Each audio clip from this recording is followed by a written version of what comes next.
సొరకాయ బజ్జీ మంచి రుచిగా రావాలంటే ఇలా చేయాలండి. మంచి నాటుకాయని తీసుకునేసి ఈ టైప్‌లో మనం తోలు తీసుకోవాలి.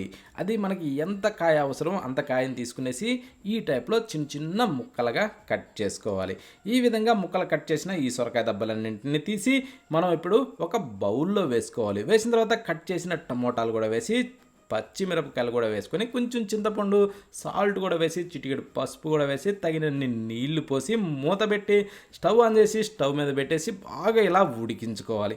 ఈ విధంగా ఉడికిన తర్వాత స్టవ్ ఆఫ్ చేసి కింద పెట్టుకునేసి ఒక ముద్దగంతో ఈ టైప్లో బాగా ఎనిపి పక్కన పెట్టుకోవాలి. స్టవ్ ఆన్ చేసి ప్యాన్ పెట్టి కాస్త నూనె వేసి తాలింపు గింజలు వెల్లుల్లిపాయలు కట్ చేసిన ఉల్లిపాయలు వేసి ఇలా బాగా వేగనిచ్చి ఎండి మిరపకాయలు ఇంగు కూడా వేసుకొని కరివేపాకు కూడా వేసి ఇప్పుడు ఎనిపిన బజ్జీ దాంట్లో వేసుకునేసి కొంచెం నీళ్లు పోసి రుచికి సరిపడా సాల్ట్ వేసి బాగా కలిపి మూత పెట్టి ఉడికించుకొని కొత్తిమీర చల్లుకొని తింటే సూపర్.